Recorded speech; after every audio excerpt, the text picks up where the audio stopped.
नए साल में नई सास। क्या करे, सास वो औरत होती है जिससे घर स्वर्ग भी हो सकता है और नर्क भी। लेकिन क्या हो जब कोई कुंती जैसी सास घर को सिर्फ नर्क नहीं, घर वालों को परेशान करके घर में रहना ही दुर्भर करवा दे। देख बहू, ये घर में तेरी सास ने सबके नाक में दम कर रखा है, तो तू भी बचकर रहना। है तो मेरी पत्नी ही, लेकिन गुस्से और गालियों में ये किसी से कम नहीं है। क्या बोल रहे हो हैं? इसे क्या बता रहे हो? इसके माँ बाप ने मोहल्ले में मेरी इंक्वायरी कर ली थी। अरे मैं तो हैरान हूँ, जिस घर में कोई बेटी देना नहीं चाहता था वहाँ इसके बाप ने तो दहेज भी दे दिया। अब पता चलेगा कैसा होता है सास के साथ रहना। वो तो आपकी बेटी को देख कर दिया है माँ जी। इतनी अच्छी कंपनी, इतना अच्छा पैकेज, ऊपर से दिखने में भी हीरो। लेकिन बहू क्या फ़ायदा, ऐसी सास जो तुझे किसी तरह खुशी ना रहने दे। वैसे तेरे पापा शाम को ही आ रहे हैं, खुद ही पूछ लूँगा। हमारा जीवन तो नर्क है ही, क्यों अपनी बेटी का नर्क करने में लगे हैं। शाम को बहू के पिता आते हैं। कुछ लेकर भी आए हैं या खाली हाथ ही बेटी के घर आ गए? जी ये मिठाई का डिब्बा लाया हूँ। बस मिठाई? ये जिस सोफे पर आप बैठी है ना, मैंने ही दिया है, वरना जिस दिन बेटे को देखने आया था चटाई बिछी थी, याद है ना? ओए होए, ये मुंह और मसूर की दाल। मेरा घर खाली इसलिए नहीं था कि मैं कुछ ले नहीं सकती थी। वो तो मैं तुम जैसे बकरों के लिए रुकी थी जो दहेज में घर भरे, नहीं तो क्या मैंने धर्मशाला खोली है। माँ जी, तमीज से बात करें मेरे पापा से, और ये मिठाई का डिब्बा यहाँ दे। बहू सास के हाथ से मिठाई छीन लेती है। ओए यहाँ दे मिठाई। ऐसा तो है नहीं कि आप मिठाई खरीद नहीं सकती, लेकिन बस यही है ना कि किसी बकरे के इंतजार में थी। ये लीजिए पापा, ये मिठाई आप वापस ले जाइए। सास बहू के पिता के हाथ से मिठाई ले लेती है। अरे मैं तो मजाक कर रही थी, आप भी ना। देखिए माँ जी, आप जानना चाहती थी ना कि मेरे पापा ने मेरी शादी इस घर में क्यों की? क्योंकि वो जानते थे कि मैं यहाँ का माहौल बड़ी ही आसानी से हैंडल कर सकती हूँ। बहू की चालाकी देखकर ससुर को भी हंसी आ जाती है। वो जैसे ही हंसते हैं, सास उनकी चेयर खींचकर उन्हें गिरा देती है। हिम्मत कैसे हुई तुम्हारी है ये सब करने की? हंसे कैसे तुम? ये बताओ। अब आज से 2 दिन तुम्हें ना खाना मिलेगा ना चाय, समझे? अरे नहीं नहीं, ऐसा मत करो। मैं बीपी का मरीज हूँ, मुझे तो डॉक्टर ने कहा है कि जिंदा रहना है तो थोड़ी देर में कुछ कुछ खाना ही होगा। तभी बहू हाथ में 2 चाय और पकोड़े की प्लेट लेकर आ जाती है। ये लीजिए पिताजी, पापा आप भी लीजिए।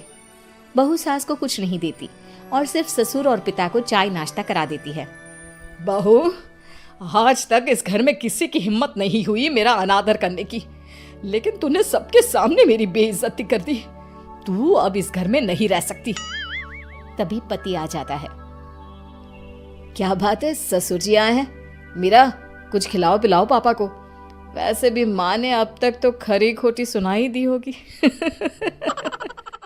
हाँ हाँ, तेरी कमी थी, तू भी बोल ले। देख लो, मैं सबको निकाल दूंगी घर से।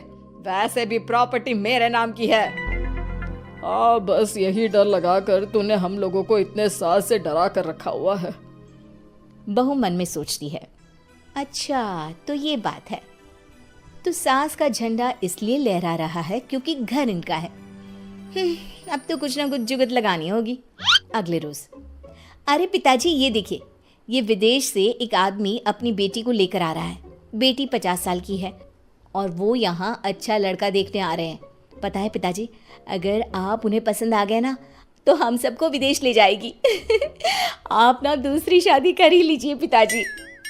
ये बोलकर वो ससुर की ओर मुस्कुरा देती है। हाँ हाँ बहू, किसी तरह शादी करवा दे उस विदेशी से। मैं तो गंगा नहा लूंगा। गंगा नहीं, थेम्स नहाएंगे ससुर जी। मैंने आपका बायोडेटा शादी के लिए डाल दिया है। सास बहू और ससुर की सारी बात सुन रही थी। वो जोर से चिल्ला पड़ती है, हैं? कैसे कैसे शादी करोगे हैं? मैं जिंदा हूं अभी। तभी वहां वकील आ जाता है। उसके हाथ में पेपर्स होते हैं। ससुर जी ये लीजिए, तलाक के पेपर्स तैयार हैं। नहीं तो बोल दीजिए, मैं गवाही दे दूंगी कि ये आप पर अत्याचार करती हैं। बात बात पर घर से निकाल देने की धमकी देती है।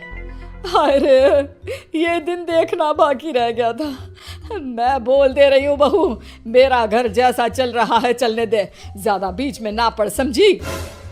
अरे क्यों? जब घर सही चल ही नहीं रहा तो बहू क्यों ना बोले? वैसे भी बहुत दुख के दिन देख लिया हम लोगों ने तुम्हारे साथ।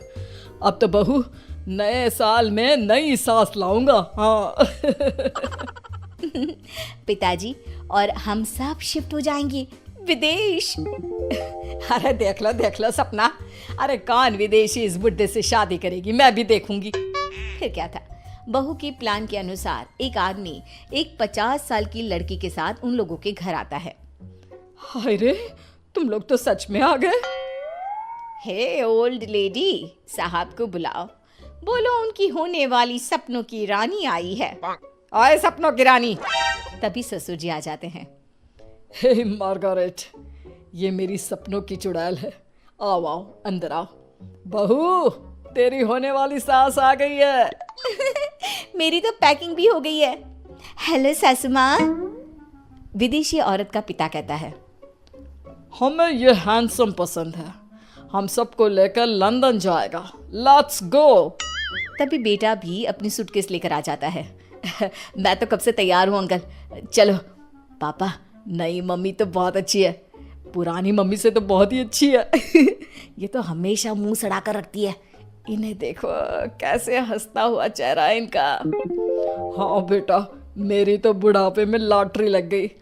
मार्गारेट, तुम बैठो, मैं भी सामान पैक करके आ रहा हूँ, शादी वहीं लंदन में कर लेंगे। सास पति को देख रही होती है कि ये क्या हो गया। हाँ, और नया साल भी वहीं विदेश में मनाएंगे।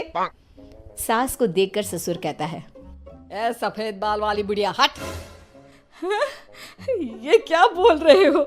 मैं तुम्हारी बीवी हूँ नहीं थी। प्लीज कोई ड्रामा मत करो, खुशी खुशी विदा करो। वैसे भी हमेशा निकाल देने का ताना तो देती रहती थी, अब जा रहे हैं तो क्या प्रॉब्लम है? और नहीं तो क्या, न शांति से घर में रहता था ना ही ऑफिस में। अब कम से कम नई मम्मी के घर शांति से तो रहूंगा। क्यों मम्मी? Yes my son. बस सब क्या था, सास जोर जोर से रोने लगती है। नहीं, मैं तुम लोगों से माफी मांगती हूँ, मैं तुम लोगों को कहीं जाने नहीं दूंगी, मुझे माफ कर दो। फिर सास मार्गारेट को घर से भगा देती है। मैं आज के बाद कभी किसी से गलत व्यवहार नहीं करूंगी, और ये लो, घर के पेपर भी तुम लोगों के नाम करती हूँ। मुझे सिर्फ मेरा परिवार चाहिए। बहू ससुर की ओर देखकर मुस्कुरा देती है, जैसे कह रही हो कि प्लान सक्सेसफुल।